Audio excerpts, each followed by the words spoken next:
Hey guys, welcome back to Maurice Lab. ஆக்சுவலாக நேற்று தான் நம்ம வந்து ஒரு 10% மூவ் பார்த்துருந்தோம். இன்றைக்கி பார்த்தீங்கன்னா இன்னொரு ஸ்டாக் வந்து ஒரு 10% மூவ் கொடுத்துருக்கு. இப்போ வரைக்கும் பார்த்தீங்கன்னா 11% மூவ் ஆயிருக்கு. பட் நான் 10% புக் பண்ணியிருக்கேன். ஸோ இந்த ஸ்டாக் பற்றி தான் பார்க்க போகிறோம். ஆக்சுவலி இந்த ஈரான் இஸ்ரேல் அந்த வார்லாம் போயிட்டு பிறகு எப்படி இந்த மார்க்கெட் இவ்வளோ ரேலி கொடுத்துச்சு அப்படின்றது ரீசன் என்ன, ஃபாரின் இன்வெஸ்டர்ஸ் எல்லாமே வந்துட்டாங்க. டொமஸ்டிக் இன்வெஸ்டரும் ஆல்ரெடி வந்து பை பண்ணிட்டே இருந்தாங்க. ஸோ ஃபாரின் இன்வெஸ்டர்ஸும் வந்துட்டு இருந்தாங்க. இன்னொன்று வந்து அந்த நிஃப்டி வந்து ஒரு கன்சல்டேஷன் பீரியடில் இருந்துச்சு. ஓகேங்களா, அது தாண்டி இப்போ அதுலேருந்து பிரேக் அவுட் ஆகிட்டு நல்லா மேலே ரேலி கொடுத்துருக்கு. ஸோ அதுக்கேற்ற மாதிரி நிஃப்டியில் இருக்க ஸ்டாக்ஸ் அண்டு மிட் கேப்பும் நல்லா மூவ்மெண்ட் கொடுத்துருக்கு. ஸோ அதில் இருக்க ஸ்டாக்ஸ் எல்லாமே வந்து நல்ல ரிட்டர்ன் கொடுத்துட்ருக்கு.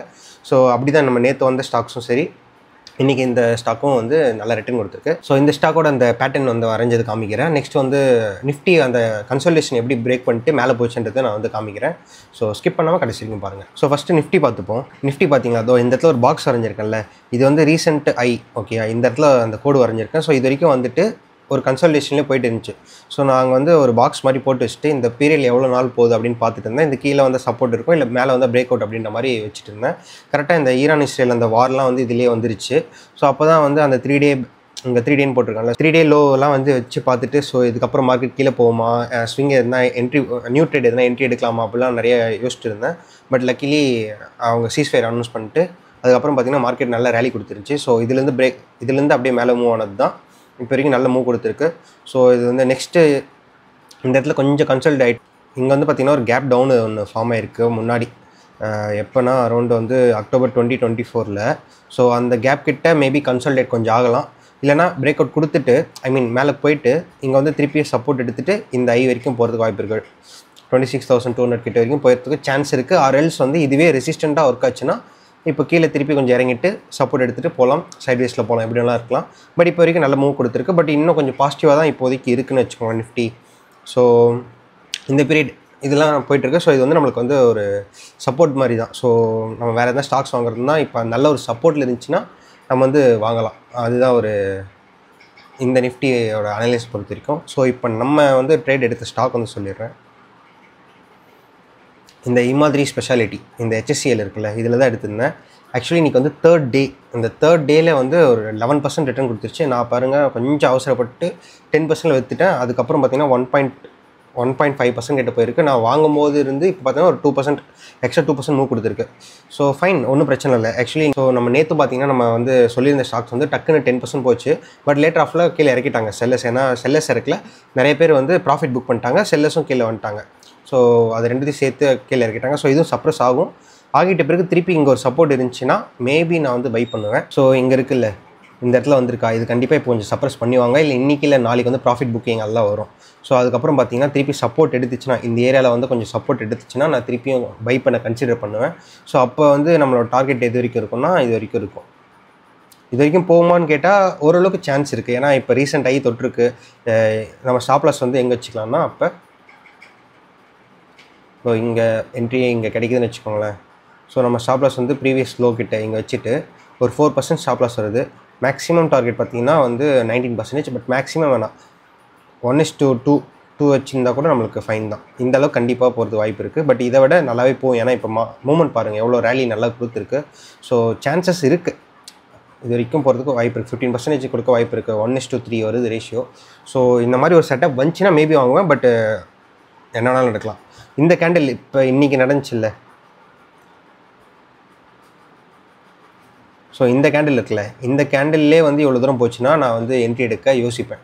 ஏன்னா இது வந்து ஃபுல்லாக பிரேக் அவுட் மொமெண்டம் அதிகமாக இருந்துச்சுன்னா வந்து நம்மளால் பிடிக்க முடியாது. நம்ம சேஸ் பண்ணி வாங்கவே கூடாது. ஸோ ஸ்டாக்கை சேஸ் பண்ணால் நம்மளோட ஸ்டாப் லாஸ் ரொம்ப பெருசாக இருக்கும். இங்கே இருக்குல்ல, இந்த இடத்துல வாங்க வேண்டிய ஸ்டாக்கை நீங்கள் சேஸ் பண்ணி இங்கே போய் வாங்கிட்டு இவ்வளோ தூரம் நீங்கள் ஸ்டாப் லாஸ் சேர்க்க முடியாது. 15% ஸ்டாப் லாஸ் சேர்க்க முடியாது. இது இவ்வளோ தூரம் போட்டுமே 17% கூட போட்டுமே. பட் உங்கள் ஸ்டாப் லாஸ் எவ்வளோ, 15%, விச் இஸ் ரொம்ப அதிகம். ஸோ வந்து நீங்கள் அடுத்த திருப்பியும் ஒரு கன்சல்டேட் ஆகிட்டு ஒரு இந்த ரேஞ்ச், இந்த நம்ம போட்டோம்லாம் இதுக்கு சொன்னோம்ல, ஸோ அந்த ரேஞ்சு கிட்ட வரும்போது வாங்கும்போது நம்ம கொஞ்சம் இன்னும் பெனிஃபிட்டாக இருக்கும்.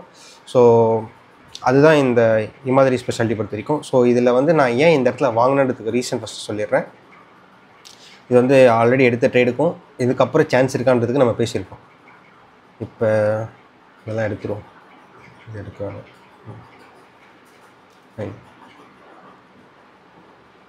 ஸோ வீக்லி வீக்லி டைம் ஃப்ரேமில் நான் வந்து எல்லா வீக்லி டைம் ஃப்ரேமில் நான் வந்து எல்லாரோட சப்போர்ட்டையும் வந்து ஆட் பண்ணிட்டேன். ஸோ ஆட் பண்ணிட்ட பிறகு பார்த்தீங்கன்னா இங்கே வந்து பிரேக் டவுன் மாதிரி காமிச்சிச்சு, பட் நல்ல ஒரு சப்போர்ட் எடுத்திருக்கு.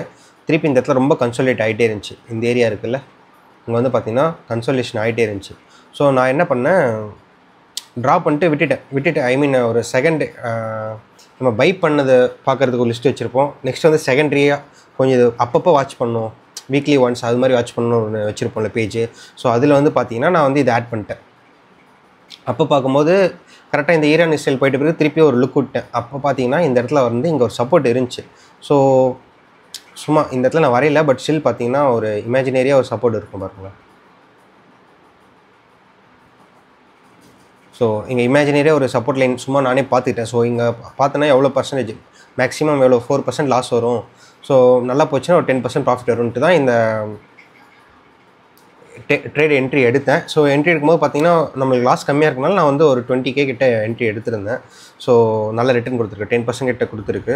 ஸோ அதோட ஸ்க்ரீன்ஷாட்டும் நான் வந்து ஷேர் பண்ணுறேன் உங்களுக்கு, எத்தனை quantity of shares, investment amount எல்லாமே. ஸோ தட்ஸ் இட் கைஸ், இதுதான் இதில் நடந்தது. இப்போ இன்னொரு ஹைலைட் என்னென்னா, இங்கே ஒரு பேட்டர்ன் வரைஞ்சிருந்தோம்ல, ஸோ இந்த பேட்டர்ன்லேயும் வந்து ரீடெஸ்ட் ஐ மீன் இங்கே கீழே ஃபால் ஆகிட்டு இது வந்து கிட்டத்தட்ட ரீடெஸ்ட் மாதிரி எடுத்து பிரேக் அவுட் கொடுத்துருக்கு. ஸோ நல்ல ஒரு பொட்டன்ஷியல் இருக்க ஸ்டாக் இது. ஸோ லெட்ஸ் see, திருப்பி நம்ம செட்டப்பில் வந்துச்சுன்னா என்ட்ரி எடுக்கலாம். பட் ஒரு ஸ்டாக் நம்மளுக்கு ஆல்ரெடி பர்சன்டேஜ் கொடுத்துச்சுன்னா நம்ம வெளியில் போகிறதும் ஒரு நல்ல விஷயந்தான். பட் லெட்ஸ் see, ரிஸ்க் கம்மியாக இருந்துச்சுன்னா ட்ரை பண்ணலாம். ஸோ தட்ஸ் இட் கைஸ், இதுதான் இந்த ஸ்டாக்குக்கான பேட்டர்ன் அண்ட் ஸ்ட்ராட்டஜி எல்லாமே. ஸோ உங்களுக்கு யூஸ்ஃபுல்லாக இருக்கும்னு நினைக்கிறேன். ஸோ உங்களுக்கு வேறு எந்த டவுட் இருந்தால் கமெண்ட்டில் சொல்லுங்கள். நேற்று போட்ட வீடியோஸும் போய் பாருங்கள், அண்ட் வந்து நிறைய ஸ்விங் வீடியோஸ் எடுத்திருக்கேன். ஸோ அதையும் போய் பாருங்கள். ஸோ தேங்க்ஸ் ஃபார் வாட்சிங். See you மக்களே. He's a living like a rock star, from the clinic to the streets, he's capturing it all.